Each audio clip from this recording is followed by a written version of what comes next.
श्रेया, निविन और तान्या, ये तीन वो नाम हैं जो हमारे साथ 3 दिन पहले थे।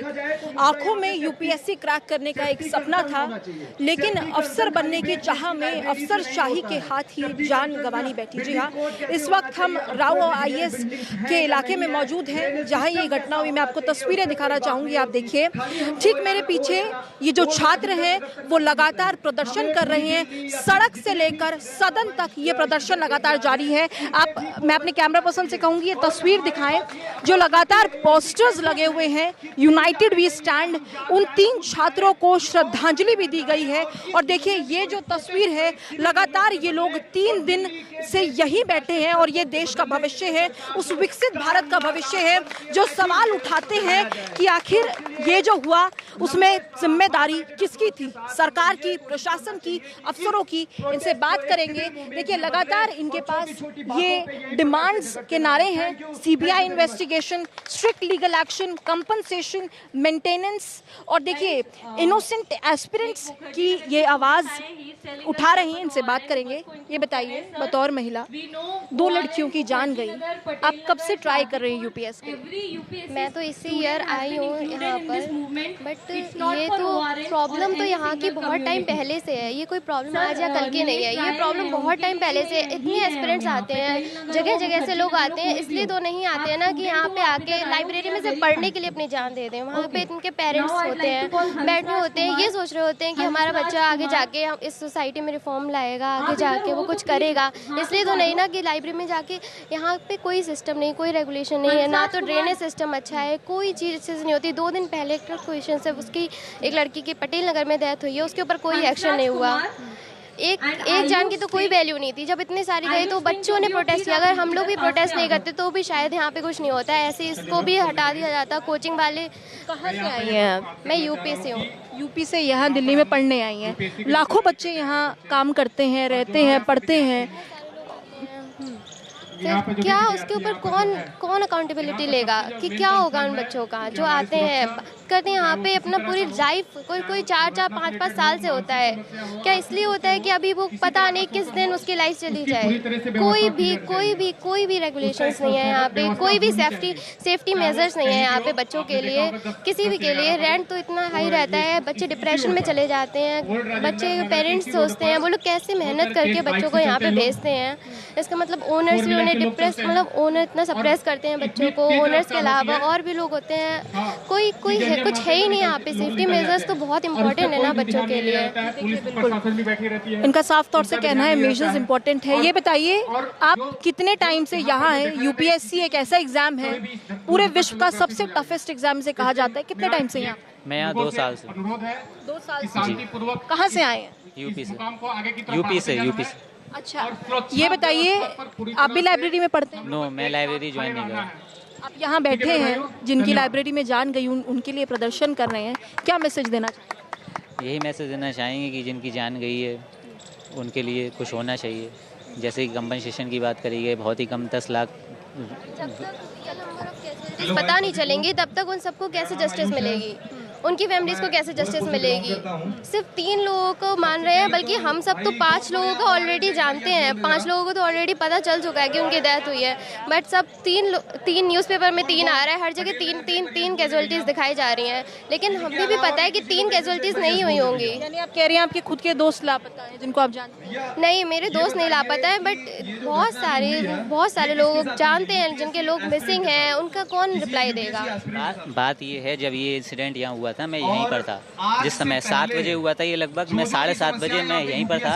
यहाँ सामने से, जस्ट सामने से पुलिस ने सबको हटा दिया। जितने कैमरे थे ऑफ करा दिए, सामने डोमिनोज और ये सबके कैमरे बंद करा दिए। अंदर जो लोग थे बाहर करा दिए। कुछ ना कुछ तो छुपा ही रहे थे, सबको वहाँ से हटा दिया गया सामने से। फिर बाद में क्या हुआ तो ऐसे कैसे पता चलेंगे कितने नंबर ऑफ कैजुअलिटीज है? करवा दिए, ऊपर जो भी था उनके कैमरे बंद करवा दिए। तो इसका मतलब क्या समझे हम लोग? देखिए सवाल कई उठते हैं और करीबन 5 मिनट का समय और सारे सपने माँ बाप के पानी में। आपके पास ये किताब भी मैं देख रही हूँ। किताब यहाँ पढ़ने के लिए लाए हैं ताकि अब लाइब्रेरी तो है नहीं, क्योंकि एमसीडी वालों को इस चीज़ का ध्यान ही नहीं है बिल्कुल भी कि कैसे क्या रखना चाहिए। उन्होंने क्या किया है कि करप्शन ज़्यादा हो गया है शायद एमसीडी वालों का, कि कितनी बेसमेंट की हाइट है उस अकॉर्डिंग करने लगे। लाइब्रेरीज का भी अब फैसिलिटीज़ नहीं है तो रोड पर ही आके पढ़ना पड़ेगा। रेंट की जो फीस और सारी चीज़ें इतनी ज़्यादा हो गई है कि रूम में भी इतना पढ़ाया नहीं जा पाता है, हर कोई अफोर्ड भी नहीं कर सकता है उस चीज़ों को। तो यही है कि अब तो रोड पे ही आके साफ सफाई भी खुद शुरू करनी पड़ेगी कल से। मतलब ऐसा है कि अगर यही चला तो सही में आके हर चीज़ खुद करनी पड़ेगी। बहुत बड़ी स्टेटमेंट ये आप दे रही हैं।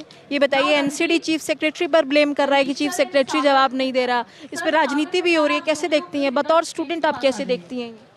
दिल्ली का तो पूरा यही है ना कि सब अगर पढ़ने आ रहे हैं, दिल्ली को एक्चुअली हर ऐसे ही करप्ट कर रखा है और यही समझ रखा है कि पेरेंट्स भी यही सोच के नहीं भेजते कभी कभार कि दिल्ली की हालत ऐसी है, दिल्ली के लोग ऐसे हैं। तो ये है कि बात दिल्ली अकेले की नहीं है। मैं इंदौर से हूँ, वहाँ की सब मैनेजमेंट सब चीज़ सही है तो ये है। और टॉप 7th भी आ रहा है क्लीनेस्ट सिटी के नाम पे, तो यहाँ पे वो चीज़ें चेंजेस क्यों नहीं ला सकते? इंदौर से भी अगर कोई चीज़ आगे बढ़ रही है तो दिल्ली भी वो चीज़ें सीख के वैसी फॉलो क्यों नहीं कर सकता? म्यूनिसिपैलिटी क्यों नहीं चेंज हो सकती यहाँ की भी? तभी तो बच्चों पे आगे फोकस हो सकता है। देखिए, बहुत बड़ा चेंज का सवाल बच्चे यहाँ उठा रहे हैं। इनसे भी बात करेंगे, आप थोड़ा आगे आइए, आपसे बात करेंगे इस बारे में। ये बताइए, 3 बच्चे थे, माँ बाप का सपना था, अब वो महज टूट गया है, कैसे देखते हैं? मैम, जो हादसा हुआ ये बहुत ही दर्दनाक है। वो वास्तव में जो है किसी माँ बाप के लिए सबसे ज़्यादा दुखदायी होता है अपने बच्चे को खो देना, और एक ऐसे होनहार बच्चे को खो देना जो कि देश में जो है ना जाने कितने उजियारे घरों का भविष्य बन सकता था। अगर एक अच्छा प्रशासक बनता तो जाहिर सी बात है न जाने कितने घरों की रोशनी वो रिस्टोर करता। तो ये जो है पूरी लापरवाही जो है दिल्ली एमसीडी की नज़र आती है, क्योंकि अगर इन्होंने समय से अगर नाले की सफाई करी होती या नाले जाम नहीं होते, ड्रेनेज सिस्टम सही होता तो सारी सब कुछ सही है। अभी बेसमेंट की जो प्रॉब्लम है, समस्या है, शायद अभी मुझे क्लियरली नहीं पता है। अभी मैंने कुछ देखा था कि दिल्ली हाउस वगैरह का कुछ एक्ट आया था, तो उसमें दिल्ली को लेके बहुत सारे एक्ट बने हुए हैं, तो उसमें से सिर्फ एक एक्ट ऐसा है जिसमें कि कोचिंग को लेके गाइडलाइंस जारी की गई हैं। नहीं तो दिल्ली में जितनी भी कोचिंगें हैं, जितनी भी लाइब्रेरीज हैं, सारी इलीगल रूप से संचालित होती हैं। पहली बार सारी की बात नहीं कर रहा हूँ, लेकिन बहुत सारे जैसे बेसमेंट में जो चालू हैं। अभी इधर आके ही मुझे पता चला कि यहाँ इस एरिया में सिर्फ 4 फ्लोर तक का जो है परमिशन है, और यहाँ पे बेसमेंट में इलीगल रूप से चलाते हैं। तो ये कहीं ना कहीं मुझे उतनी अच्छी तरीके से जानकारी नहीं है, लेकिन लोग बोल रहे थे लोकल कारपोरेटर को लोग पैसे देके बेसमेंट में जो है करते हैं काम। अब एमसीडी तमाम बेसमेंट्स बंद कर रही है जब ये दुर्घटना हो चुकी है, यानी एक्शन जब हो रहा है जब दुर्घटना हो चुकी है। आप लोग बैठे हैं इतने टाइम से यहाँ, ऐसे में क्या कहना चाहेंगे? मैम, इस चीज़ का कोई तुक नहीं है कि ये तो वही हाल हो गया ना कि जब चिड़िया चुग गई खेत। आपके पेरेंट्स डरे हुए हैं कि आगे भी चीज़ें ऐसी ना हो। अभी वो प्रोटेस्ट में आने के लिए भी मना कर रहे थे, बट अगर हम लोग ही स्टेप नहीं लेंगे अपने फ्रेंड्स के लिए और बाकी, कल से हम भी हो सकते हैं उस जगह पे। तो यही है कि आगे ऐसी चीज़ें ना हो, इसीलिए उनसे भी लड़के शायद यहाँ पे आए हैं। अभी वो बार फ़ोन कर रहे थे इसी चीज़ के लिए कि तुम नहीं जाओगी, ये वो मतलब उन लोग को भी है कि वापस बुला ले। मतलब हम ये नहीं चाहते बिल्कुल भी। एक बेड़ी घर में है, एक बेड़ी यहाँ है, आप लेके बैठी हैं। एंशिएंट मॉडर्न हिस्ट्री की किताब आप लेके बैठी हैं। तो ये जो आज 3 दिन पहले हत्या हुई, ये भी जब किताबों में लिखी जाएगी तो कहीं ना कहीं आप लोगों का भी नाम आएगा कि इस मुद्दे पर आप लोगों ने आवाज़ उठाई। ये बताइए, आपके हाथ में मैं अखबार देख पा रही हूँ, सुबह आकर यहीं पढ़ रहे हैं? हाँ, मैं सुबह से यहीं पे हूँ।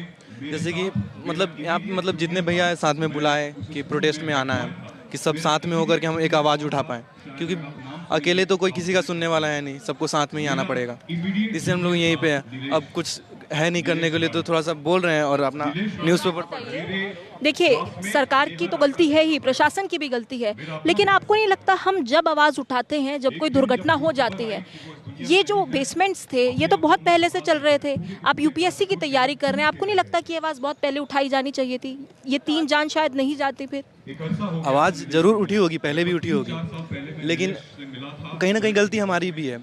हम लोग मतलब आज प्रोटेस्ट कर रहे हैं, कल करेंगे, लेकिन उसके बाद चुप हो जाते हैं। मतलब हम लोग को ही लगे रहना चाहिए, अकाउंटेबिलिटी मांगना चाहिए कि आपको सिक्योरिटी इंश्योर करना चाहिए। इतना रेंट ले रहे हैं अगर सबको मतलब देख के चलना चाहिए।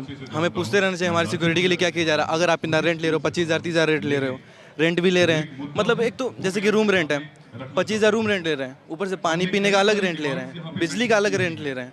मतलब इतने पैसे तो पेड़ पे तो लगते नहीं है। किसी मम्मी पापा का तो 20-20 हज़ार रुपये मंथ सैलरी होता है, तो उतने में बच्चा कैसे करेगा। फिर भी अगर वो लोन लेके बच्चा यहाँ पे आ रहा है, पढ़ रहा है, और उसको मतलब इस तरीके से मतलब ट्रीट किया जा रहा है, तो वो तो सही नहीं है। मतलब आप उन युवाओं को सुन रहे थे जो यूपीएससी का एग्जाम देते हैं और 11 लाख से ज़्यादा यूपीएससी एस्पिरेंट्स होते हैं। सक्सेस रेट 0.1% है, लेकिन फिर भी एक आशा में, एक आंखों में एक आशा की किरण लिए ये लोग बैठते हैं, एग्जाम देते हैं और उसके बीच में ये जो संघर्ष है जब ये होता है तो ये प्रशासन पर, सरकार पर कई बड़े सवाल उठाता है।